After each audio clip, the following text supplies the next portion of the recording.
Hello and welcome to My Left Ear. I'm Carrie Freeman and this is Petey Freeman, my co-host, who always just keeps me company and sleeps through the show, and he changes position. He'll probably get up in a minute. He just changed positions. This is a liberal YouTube channel, so now you're warned. And welcome to any new people. This is video 221. It's September 3rd. Please subscribe and like. You know that helps all of us. You're probably so sick of hearing that.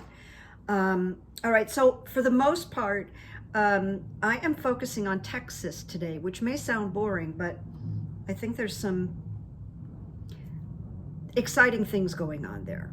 I think there's a little humming of a revolution of kinds, and I think it's going to turn over. I think it's going to become blue. Maybe not completely in November, but soon, and I'll explain that as we get into the reading. So I'm going to share, I heard some polls on Morning Joe today, so I'm just going to quickly run through them and share them with you.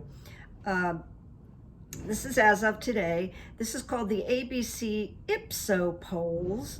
You know, and I don't let myself get terrorized with polls, but I also don't get myself like too pumped up either, but this is good, and I do tend to believe this. All right, so they polled, you know, of course, Trump and Kamala Harris on how to, overall, it hasn't changed much since the DNC. So Trump is at 46 overall, and Kamala Harris is at 52 overall. Personal attributes of each candidate. Trump is polling at 33, and Kamala is polling at 53. I'm always going to do that because I get excited. Now, among women, this is women for Kamala, pre-DNC, she was at, oh, I wrote it down wrong. She's now at plus 13, and I apologize because it was way lower prior to DNC, like maybe a plus 5, but I think I didn't keep the piece of paper and I'm mad at myself. Wait a minute, maybe, got it. Attributes, 33, 46, and well, I'm not going to waste your time, but that's basically it. She's now among women plus 13, and she was not that prior to the DNC. And then Trump among men he was plus 3 prior to the DNC, and now he just shot up to plus 5. That's it. So this polling is very nice, and I thought I'd share it with you, and very believable, by the way. I'm going to go right into Texas because it's very upsetting. I hear from a My Left Ear subscriber, Benny, who sends me articles and things. And I was born in Texas. I have a little interest there. And if I mentioned this before, I just think it's funny. When I was growing up, I didn't grow up in Texas, but I was born there, and I used to go back and visit my grandmother all the time. And that was before Dr. Pepper was distributed all over the United States, and it was only in Texas. And I just lived for a cold bottle of Dr. Pepper when I was a kid. And my grandma took me to Safeway and would buy me one and put a napkin around it because it was so cold to hold the bottle. So I am a Texas girl. My father used to say, everybody born in Texas is nuts. And he used to say something like, I don't have the quote, but that people will go to jail for life for shoplifting and spend 3 months in prison for murdering somebody. And he kind of called it, you know, that it's wacky in Texas. So now there's more anti-abortion rights are at stake. This is really ugly. And, you know, we're facing something here, but there is some good news, so hang in for some good news. Anti-abortion rights. The extremists for the anti-abortion are now targeting, this is unbelievable, targeting cities where major highways lead to airports or out-of-state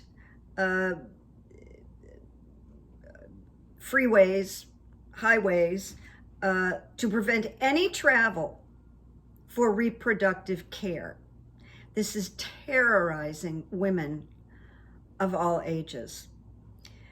Somebody put out a video where a car is stopped in Texas, and it's like a horror film, and there's a teenager in the car, and they're asking really personal questions. It's very disturbing, but it's realistic, unfortunately.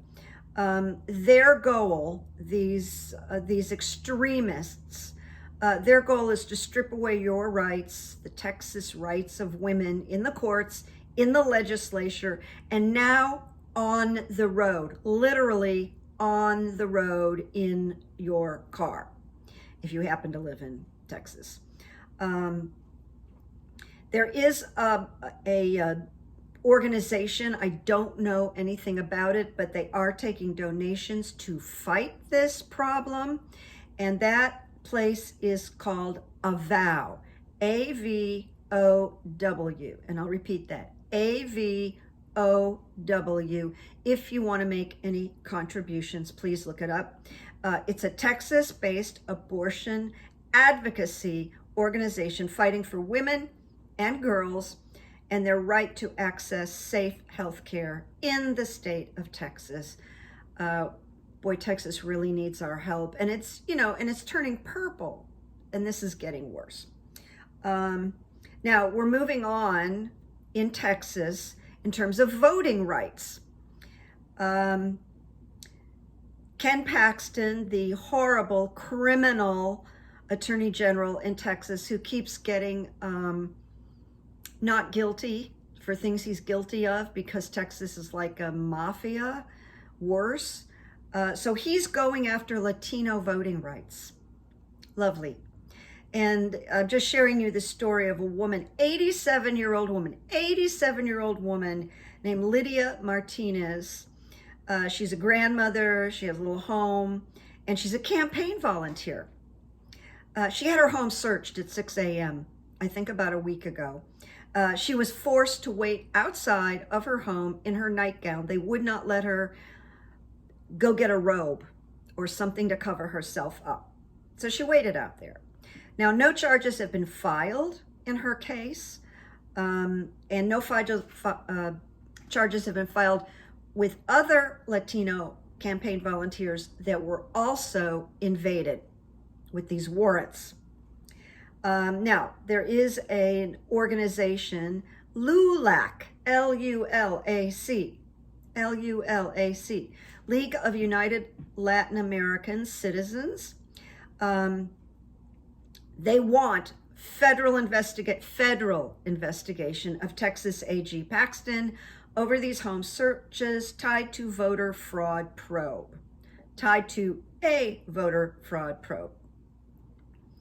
So this Latino advocacy group asked the U.S. Justice Department on Monday to investigate Attorney General Ken Paxton after his office launched a series of raids that this group says were at the homes of these activists and are tying them to voter fraud, which so far nothing has made itself known on voter fraud. So in a letter to the Justice Department's Civil Rights Division, the president and the CEO of LULAC wrote and asked for immediate action on this. We believe that his conduct, Ken Paxton's conduct, constitutes a direct attempt to suppress the Latino vote through intimidation and harassment in violation of the Voting Rights Act and other federal civil rights law. So far, this won't surprise you, there's no word from Paxton's office. So that's really good that that's being fought. And I am getting to the good news.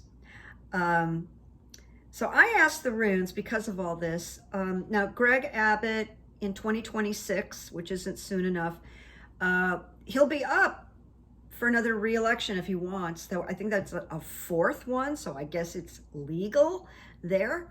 And I asked, will Greg Abbott win a fourth campaign for governor of Texas?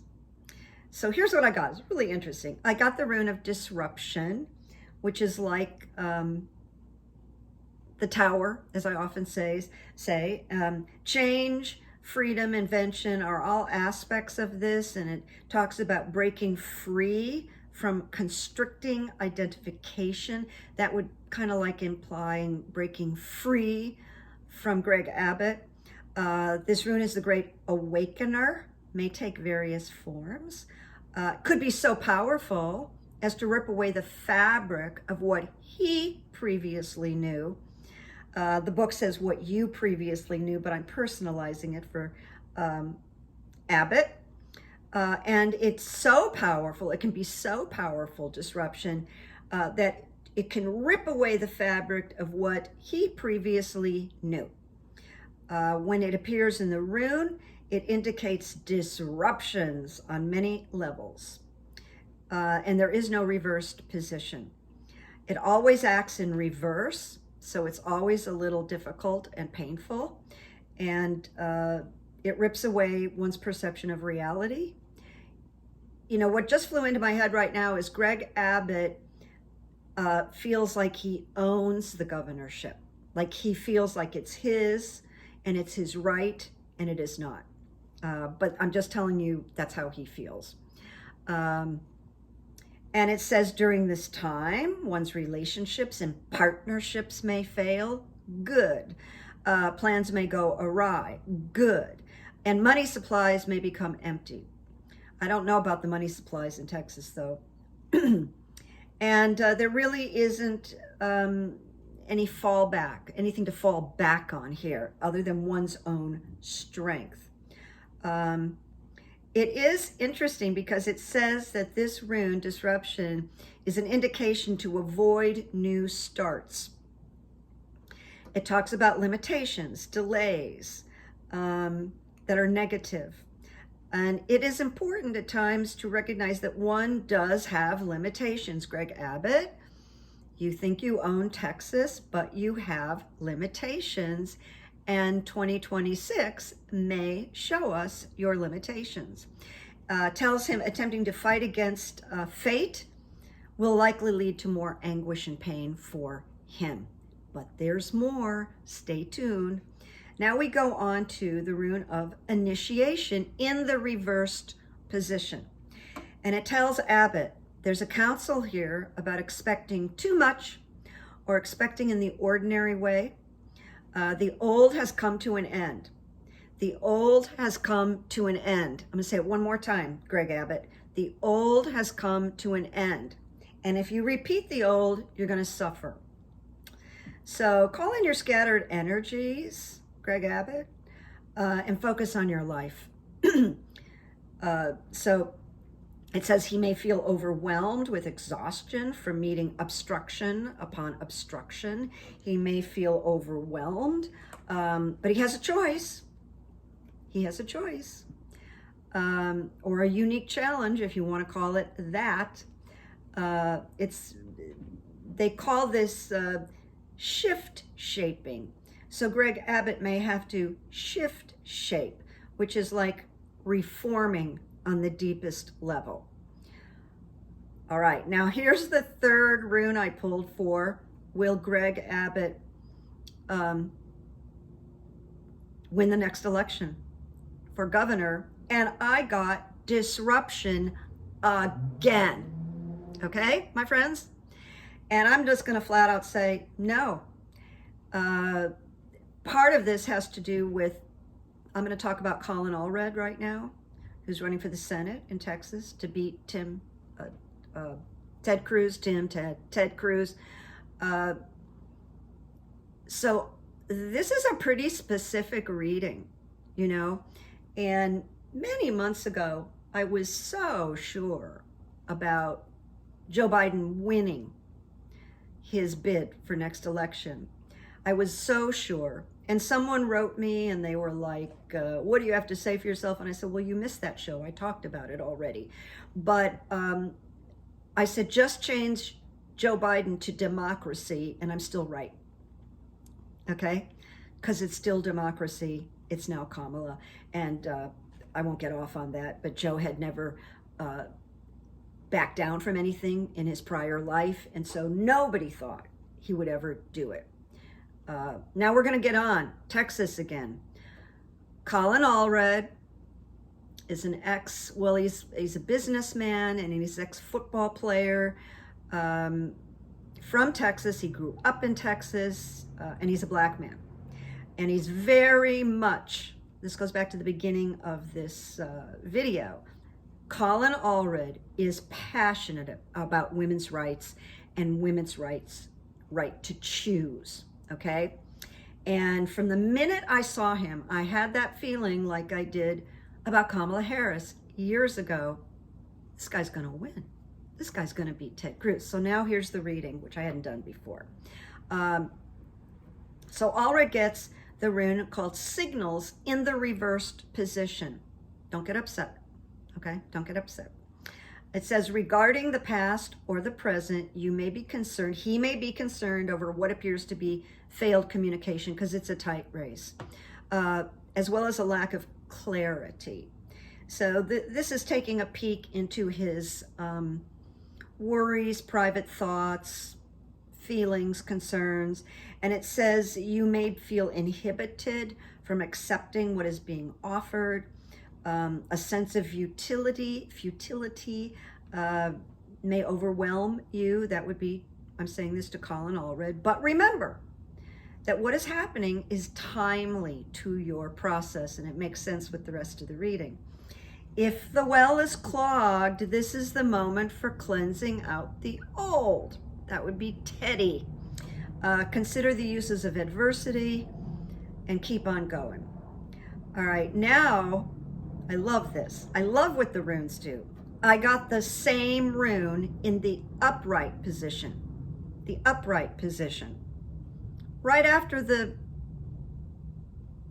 reverse position. It's great. This is referred to as the messenger rune.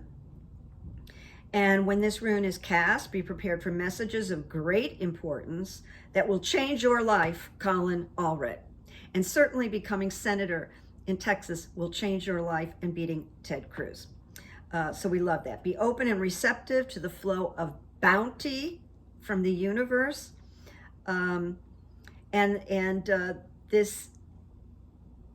This signals in the upright can represent the cleansing aspects of change. So getting rid of Ted Cruz would be an enormous fumigating. That just came into my fumigating. It's as if we took sage and we saged the whole state of Texas. So it represents a cleansing. All right, and a breath of fresh air. So the rune of signals upright speaks of both endings and beginnings. So for Cruz, it will be an end, and for Allred, it'll be a beginning. Then the last one that I got for Allred, because I always pick 3, is harvest.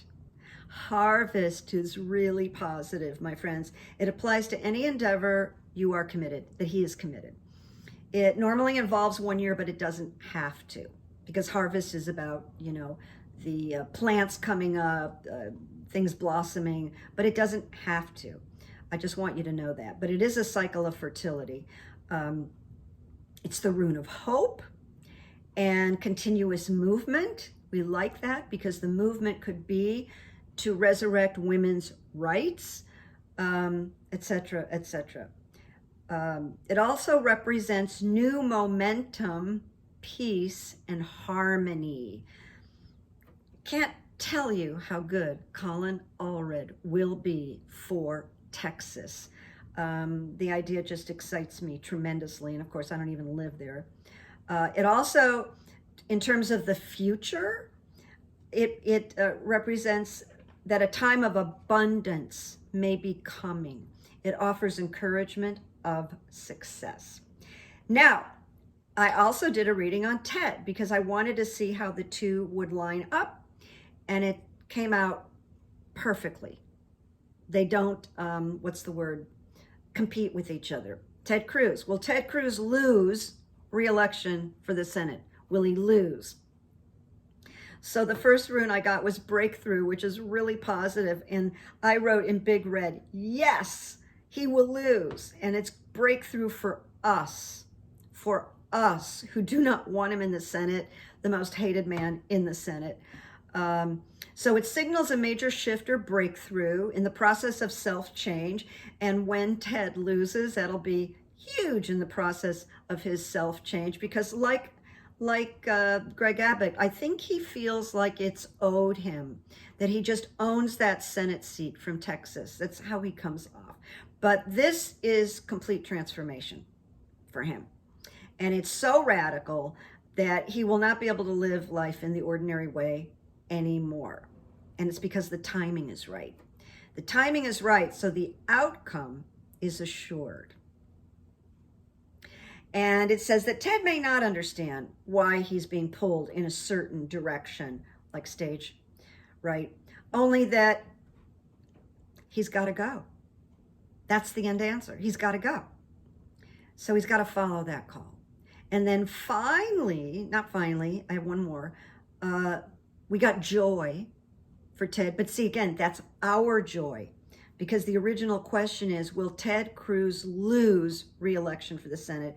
And then we got joy, which is, hello, the angels are singing. And this is the rune of joy and light. It is a fruit-bearing branch. And it speaks of happiness, of things finally coming together. Well, that's not going to be the case if he wins. It's not going to be happy. But when he doesn't win, it's going to be happy.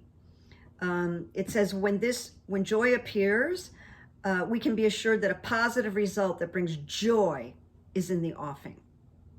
So it's emblematic of new clarity.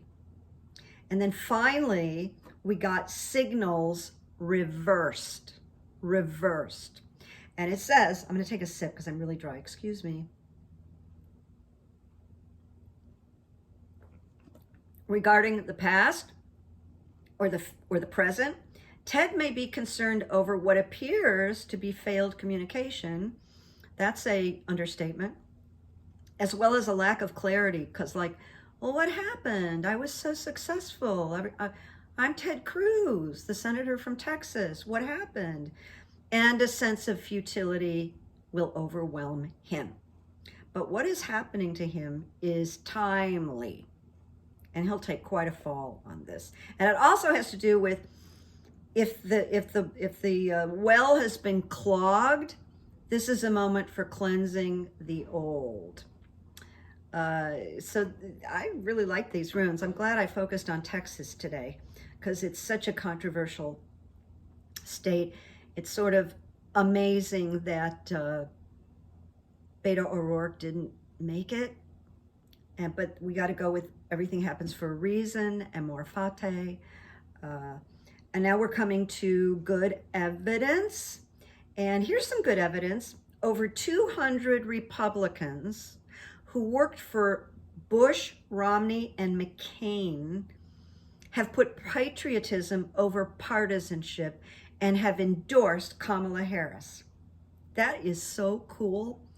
Over 200 Republicans who worked for Bush, Romney, and McCain have put patriotism over partisan politics and have endorsed Kamala Harris. That is so refreshing.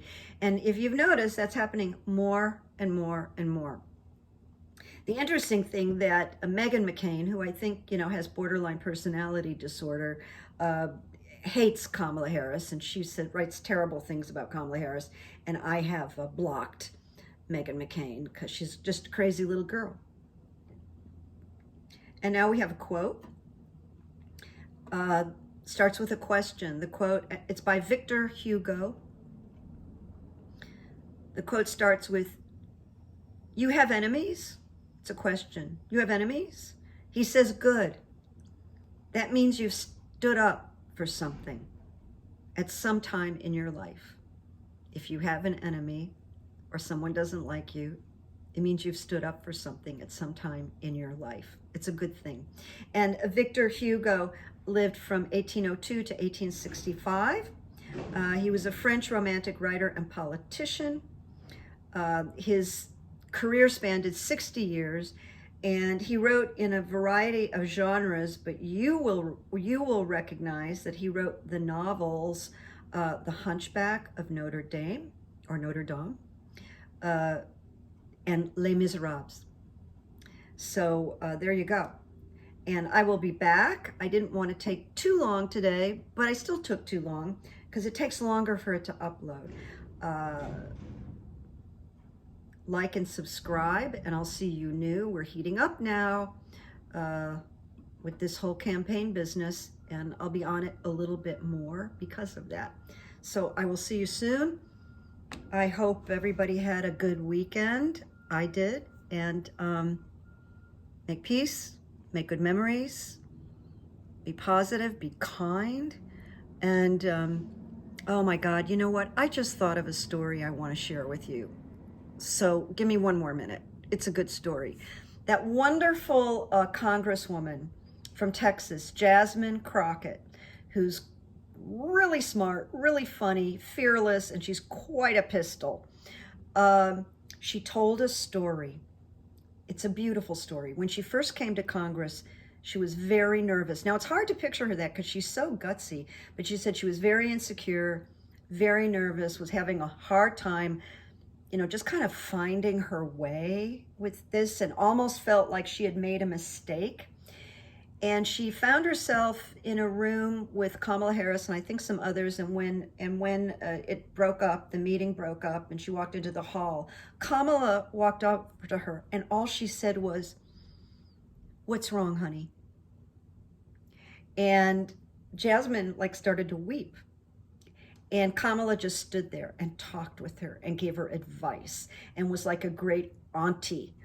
And I got chills with that story. The kindness, this senior level senator and powerful, powerful woman just looked at Jasmine and knew that she was having anxiety and doubts and insecurities, and just beautiful story. And I just remembered it as I was saying goodbye to you. Okay, so now Petey says goodbye. He really didn't change. Hi, you heard your name, Pete? You want to stretch for people a little bit? Show people how beautiful you are once again? We like to do that every show. Come on, say hi. Say hi, Pete. That's a good boy. Yeah, that's my good boy. Okay, bye-bye now. I'll see you soon.